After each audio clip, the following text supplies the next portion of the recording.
Hi, welcome back. I'm going to show you how to transform your bubble letters into more of a fun graffiti style. So let's say you just finished watching my video of how to make a bubble letter, and you've written your name out and transformed all the letters into bubble letters. Then you might be saying, okay, now what? Well, I like to see where there's any letters that it might be really close together, and then I could purposely make them overlap, or maybe they melt in together. So this O and this D are really close. I'm kind of liking that, but I want to have the O look like it's on top. So I'm just gonna adjust that. And I did decide just when I was in the middle of drawing to put one lowercase I, just because I like the way lowercase i's look. And you can do what you want. If you want to mix uppercase and lowercase, you can do that, or you can choose to do all the same. And then now I'm just gonna look here and see what I could do. How about I add a little zigzag edge here? But if I do it to one thing, I always try to be consistent. So if you're gonna add a little attachment to a letter, then see where else you could do that. It'll help it look less random. It helps if you draw light, so when you make these adjustments, you don't see your changes. And you can always add your own shapes. Let's say you wanted to add a little shape here next to this A. But again, just like the attachments you do on the letters, if you're going to add a shape, you should do it in a few spots so it doesn't feel random. There's this kind of like hole here. I might want to do a few pieces. I'm just doing these weird triangle shapes.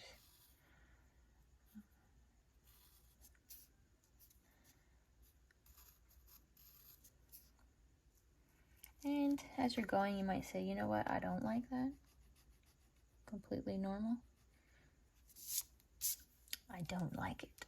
I think I want it smaller. I don't like them to match, but that's just me. Okay, sometimes graffiti artists like to add arrows too. It's up to you how much you want to go with it and how crazy you want to get, but a fun way to add arrows is to just extend your letter a little bit. You can go a certain direction, you could keep it straight, kind of whatever you're thinking there. I could have made this bend and go a different way,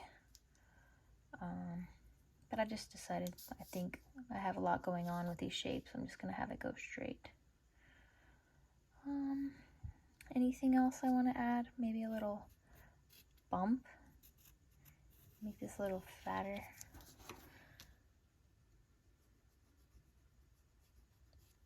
Kind of like little capstone piece, and I could even have that go into there and maybe add one here too.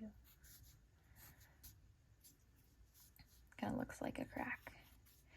This to me looks like a donut hole. Big old donut. So I added a little capstone here. I think I'll do that on this one as well. So you can add attachments. You could take away pieces. Like if I wanted to cut a hole out of the side, you can do something like that.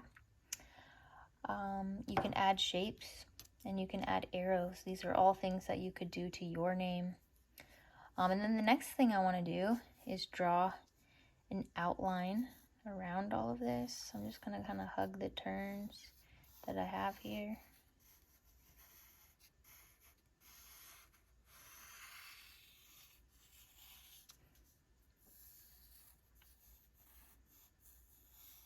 And I suggest making a few rough drafts, you know. Do it several times. Try different lettering styles. Try lowercase. Try all uppercase.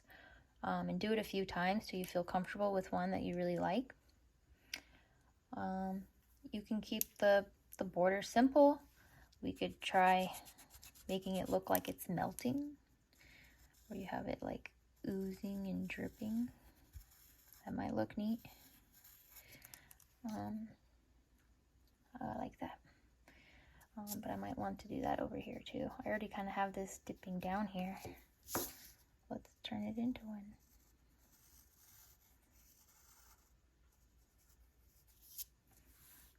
Cool. I like it. I like to do a Sharpie outline. If you have a Sharpie, it's a great way to make things pop, make them stand out more. Go over your pencil lines with a black edge. If you don't have a Sharpie at home, that is fine. You don't have to do this step. If you watched my other videos, I always like to add a shadow underneath my letters. I didn't do that on this one just to show you something different. But if you wanted to add a shadow, it's easy to add. You basically just decide which end you want the shadow. And if I'm going to go on the bottom here, decide how fat you want it to go, and add the darkness.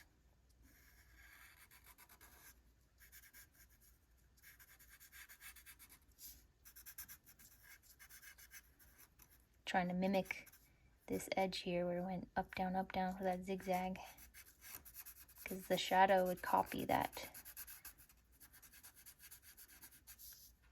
My L.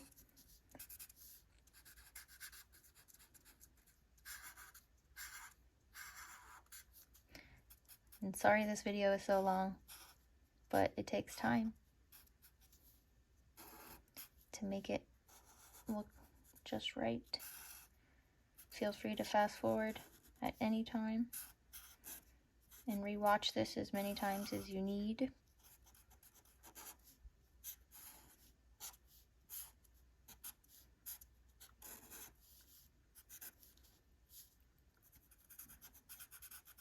Add my shadow here.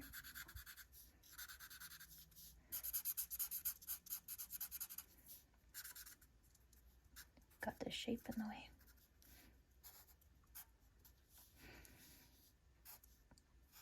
Might go even fatter with that.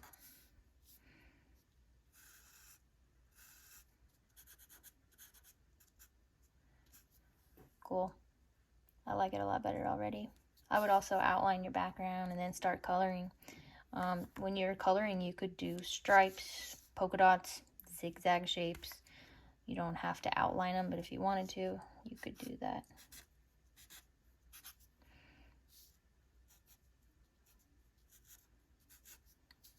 I don't know what this is. I'm just winging it. Maybe I want to color it in. So this is just one example of the things you can do.